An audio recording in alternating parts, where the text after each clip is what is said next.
we are all not safe in Nigeria, and that's the reason why I actually came out. I don't care. I don't really care again because I thought I would die.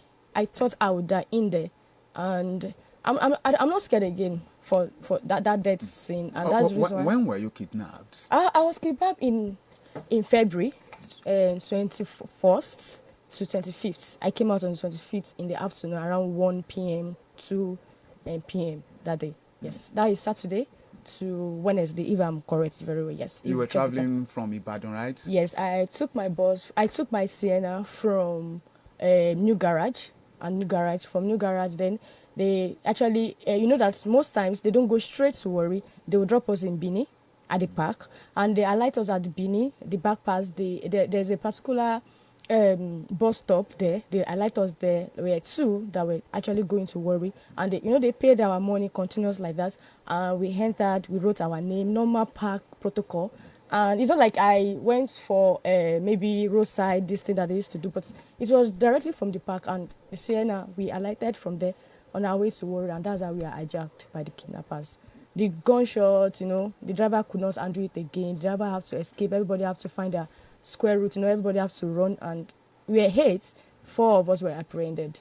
So just 4 of you were apprehended. Yes. Amongst the 8 persons. Yes. When you saw these kidnappers, what came to your mind initially? I could not think because it was happening so fast.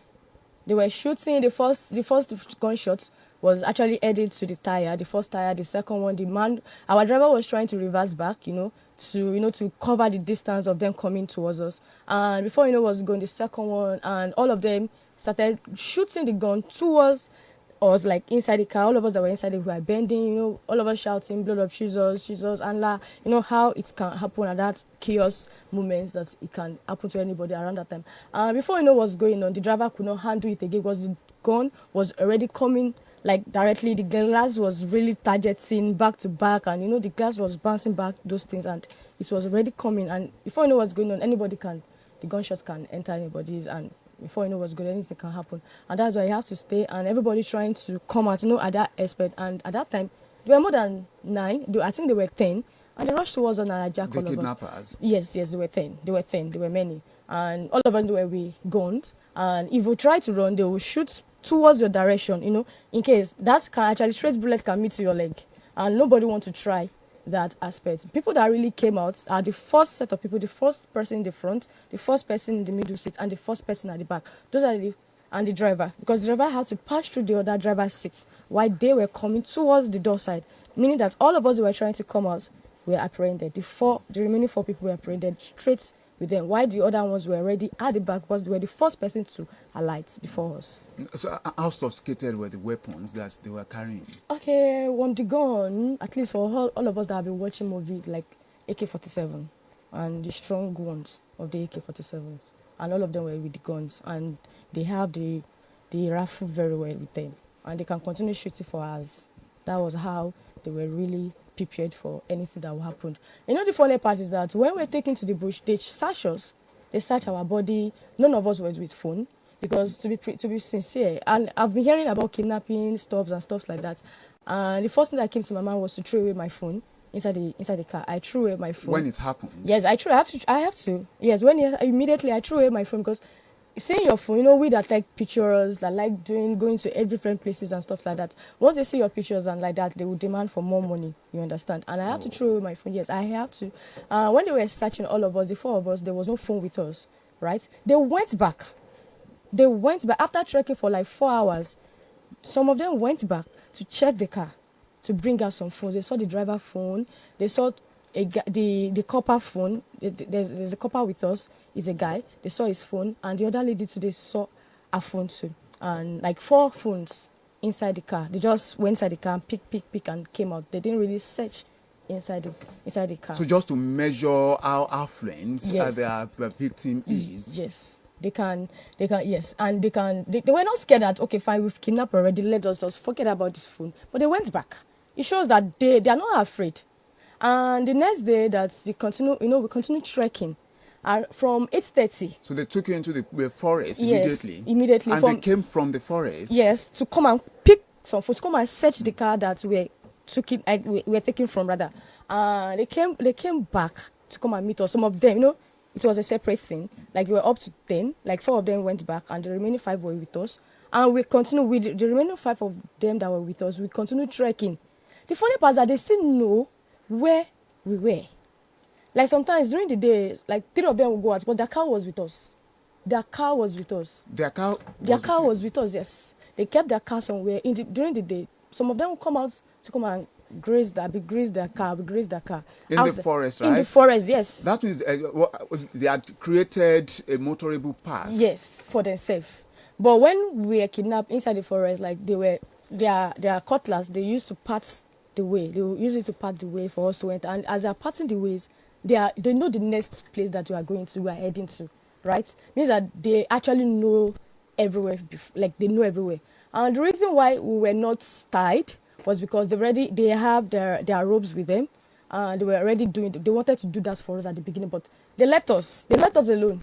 At that particular scene, we were actually meant to run away, because the other lady that was with me, like, Eje Kasalo, let's run away, like there's opportunity again. And thank God that I was at the extreme end of where they asked us to lie down and face down, like on the floor, inside the bush, lie down. If I was in the middle, I would have agreed and would have tried to run. But thank God that I was not in the middle.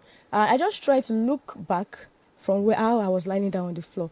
And I started that one of them was inside the forest, hiding, that kind of hiding that you will be inside the forest, that you will know that somebody is in there.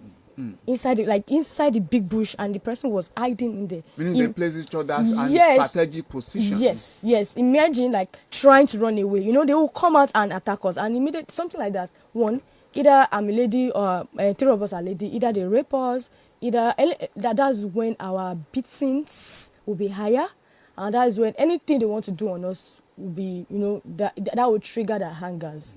And if anybody attempted to run away, either if they catch the person is in soup, that kind of cooking soup, the person is there. So far that none of us tried to run away. They first studied us, throughout that night till next morning, they studied us. Those people that have earrings, all those gold things, they collected from them and stuffs like that. And the other lady can speak Hausa, and the other guy can actually speak Hausa too. They were thinking that maybe because they understood Hausa, they will release them, or they will have mercy on them. That's when it was actually more worse. So what language were they using to communicate? They were using 2 languages, Hausa and other language. Which other language? I don't know. Because they are Fulanis. They told us, me, no Nigeria. Me, if Fulani. So they are not Nigerians? They are not Nigerians. Most of the people they are not Nigerians. Most of them have curly hairs. They have curly eyes, they have pointed nose, and that's just it. They have curly hairs and pointed nose. And they are tiny. That is just how they are. They are tiny, and their cows were with us in the bush. When I had my panic attack was because I saw cows and a Fulani, like a tiny Fulani with a pointed nose. Immediately I flew up because I saw something that looked exactly like where I was coming from.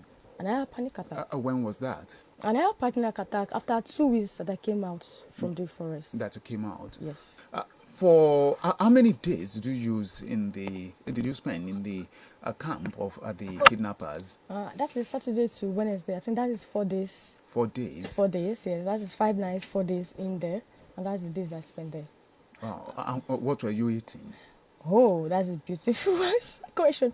Okay, the first day, that is on Sunday. That is on Sunday in the evening after trekking. The overnight, we trek overnight. Overnight? Like from that 8 p.m. to like 4, 3. Because as we're trekking, we're already seeing the moon and stuff like that. So it means that over like more than 8 hours, 10 hours, we're trekking all through. Then the next day... Without rest? Without rest, no, at all. While we're resting, they have a location that they are targeting. They know where they are going. It means that they are taking us down deeper inside the forest, because they know that's fine. We are already being kidnapped. Definitely, maybe people that will see the car will try to track or send the soldiers and the police into the forest. And definitely, they won't want to be apprehended. Definitely, they are taking us to where they will not find us, right? When we got there, the first day, they gave us spaghetti. And that's around that 4 p.m. in the evening time, spaghetti. And that spaghetti is just like a cooked spaghetti alone. No salt, nothing. And 4 of us have to eat it. And the water we're taking is erosion water. Erosion water. Yes, erosion water. In the Smelling forest. in the forest, yes. Erosion water. Because that same night that we were kidnapped, I demanded for water. I said, please, is there water? I was beaten the first time. For daring to ask. Yes, I was beaten the first time because that was when the slap landed on my face, the first one. And it got to a point that I could not see again. I had blurry vision at all. The other lady that was with me was one holding my hands to walk, and they told her not to hold my hands, that she should just let me be. And they noticed that I was not seen again. That's when they asked us to stay, and they went ahead to get water for us, and it was erosion water. 175 cl is what we take. Like, the next day, it was Gary. They give us like once in a day food. food. And the next day, after eating, you have to start our journey. In the morning we trek, in the night we trek. You understand? In the afternoon we stay in a location that is okay. And that's how, the next day we were giving Gary. 4 of us have to share it, just like a 1 cup of Gary for 4 of us to take. 1 cup of Gary? Yes. For the 4 of you? Yes, just for you to have something in your tummy. Yes. 1 cup of Gary. And that 1 cup of Gary, they will tell us that we are eating luxury food. Definitely our people will pay. So the 1 cup of Gary to them Yes. was luxury food? Yes, we are eating, like they are giving us food. They are taking care of us, because they tell I take care of you. You eat my food, you pay my money, give me my money. I don't know even to know how to speak that English very well, but when so I just came out. So they struggled to speak English? Yes. But did he have any coloration of francophone accents? Perhaps maybe from a French country, or a francophone country in Africa? No, they're not speaking French. But according to all of them, I think not all of them can actually speak the Hausas, because they were saying like 2 could not speak Hausa at all. They have to speak their language to the guys. Why most of them could speak little bit of our Yoruba, little bit of our. The one was like, "Hi, I stay in Kiri." One said, "Hi, I stay in Kiri," and the other one said, "He has even been to Ibadan before." I was shocked when I was like, "Where in Ibadan?" Like Sabo, and it was mentioning some places at Ibadan, and that's when my jaw dropped. I was like, good. Hey, God. Why the remaining have stayed in the Igbo land, Hausa land? Like it's like they've been able, like, I think what is going on in Nigeria present, like we are circled. Like the next day we took Gary, the third day we took Gary, and they were able to, when they are in the bush, they are mapping the bush, just like a study, like they are trying to do geographical part of the place. And once they are done, they'll start the execution of what they want to do. So at what point did they contact your family members? Okay, that same Sunday, the other people already that has a phone have started in the morning, started calling back to back. And if you don't have a phone with you, you have to remember a number. You have to have a number of hand. That number is what you have to call and let them know that, oh, I am being kidnapped, this is what they are saying, and they will speak with the families and say, oh, these are amounts we are trying to demand. Unfortunately for my own, my phone was not with me. The driver, the next day, early in the morning, around that 8-9, went to the police station to come and take his car, and my phone, my bags, everything was found with the police people. If you call me on that Sunday, when the police people were with my phone, the police DPO would be the one, it was the one picking. That's why my family member have gotten to know in the morning that I was kidnapped already. And the other funny part is, while we were in that bush, they told us that our car have been taken by our driver. How did they got to know the information from outside? They got to know. And the funny part is that they receive calls every day. Like, they receive calls, like, they call them from outside. With their small phones. I'm so pained, because how are they able to know everything going on outside there? They have calls that comes in. One of them can receive nothing less than 20 calls per day. From outside. Just 4 of you were in the forest with them? Yes, we were in the bush, and their own network is going very well, while our own was not going. And they will not allow us to use their own phone to call anybody. It's a phone that they saw that we can use. Do you understand? Like, they will not allow us to use their phone to call anybody. And it was the phone that we saw. I have to call, and that's how we have to call. And this is it. They said they wanted to collect 10 million and stuff like that. They started beating us when the response of our parents, like the beating was not intense, like back to back beating, and placement of gun on your head, trying to trigger the guns to shoot you, and using their cane, this thing they used to use to beat their cows, to flog us and to stand on our head. And that's when it started more, and trying to rape us. That's when they got angry, like it's like they don't like us, right? And they want us to die, and they were going to give us the best of our life if they are not ready to comply. So did you escape, or how did you Escape in this kind of situation? Escape me? I can't try that. Escape, no. When they are with gun, if they are not with gun, literally they don't have the power. Their biggest weapon is gun. And my question is, how are they getting the gun? How are they bringing guns to the city? Because I was like, if you are looking at it now, they have cows. Definitely, when they don't want to transport themselves from that particular location to another place, definitely those cows will be in a trailer, right? Means that those guns will be hidden in those places. How are they able to get guns to those places? Let's ask each other. If I'm a Nigerian, I cannot carry gun. And they can carry dagger, they can carry cutlass, they can carry guns around, and they are not searching them. They are not. I don't know. I've not heard that they've caught any of them on the road. Why going? All these trailers. Why are they not searching them? This is we are at a situation in Nigeria that any place they are going, any Nigerians, any place they are going, you are meant to be with your NIN. You are like the searching now should be like any other thing. I'm not even surprised when they have soldier clothes with them.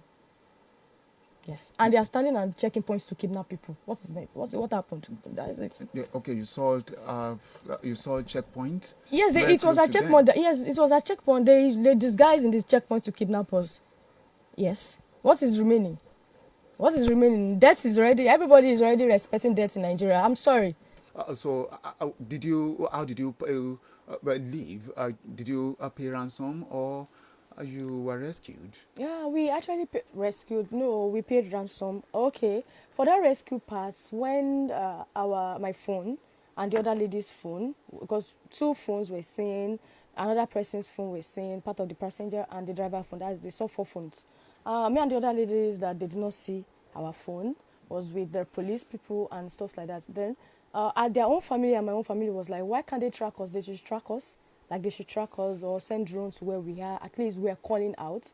They took us to some places. Like now, if we want to call out, they will take us to places where at least there's network to call out. Do you understand? They will call us. But when it's time, they will take us down to. So they know where there is network. Yes, they know where there's. They know where there will be breaking of network. Yes, they will take us to where there's network. We are using big phones.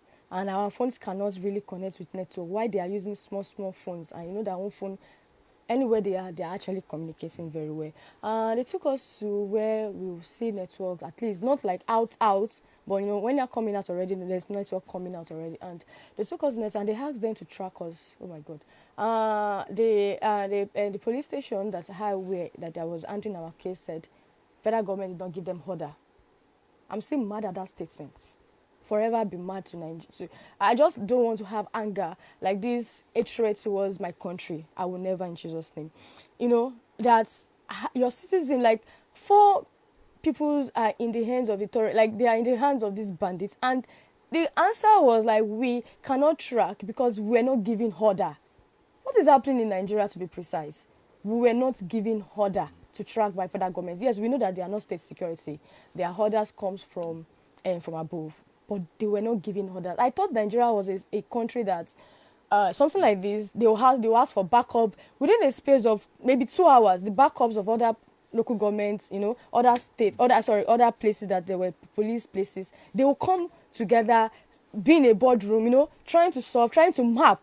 Don't you have map again? Don't you have map again that they are here, they call out this time, this is when they are, and I think we have detectives, we have people, and it's baffled me that we are educated, we have master's degree in detective level, we have data analysis people, we have back-to-back people, and to be precise, if it's a Nigerian that did something bad, you will see within 24 hours, they will pick the person up, wherever the person is. But when it comes to this issue that they are killing They don't care. They will kill. If they are ready to kill, they will kill the person. It's their mood. They operate with mood. Okay, Mood. before we round off, because we are already out of time, Yes. what is your message to government at Oh, all levels? okay. My message to Mr. President, because this is not governor's issue, to Mr. President Bola Ahmed Tinubu, is that we are in individualists cannot handle this issue. It's left to him. It's left to him to bring his own team together. You know, when I mean his team, his people. Like what I mean, this is not political issue. Like people are like APC is handling this. I've never mentioned either APC or PDP or SDP. No, in this issue is for everybody. Is for everybody. Even though he lives or he still remains there, this issue is we already circled in Nigeria. They already mapped Nigeria very well. They know how and when to operate. But now, this is going back to him to make sure that people that he is working with are not, I don't know, that they are not spoiling his own name. Because this is a thing of, it's like a thing it was before. They were already in knots. Now it's everywhere. It should sit with a team that we are so intelligent in Nigeria, right? They should sit together and make this thing stopped. Because if it's not stopped, even they are not saved. Forget about I have a bulletproof car, or I am the president of Nigeria, or I am the senator, or I'm the minister of this thing or this. They are not. I think we could see what happened to Adelabu's sister. You can see it shows that we are all cooked. Definitely, they should take this thing so fast. They should do. I'm not saying they should pay ransom, because pay ransom will not solve our issue. Because the more they pay ransom, the more they get bigger. The more they get bigger, and the more they do their things. All right. Thank you very much for coming this morning. I really appreciate.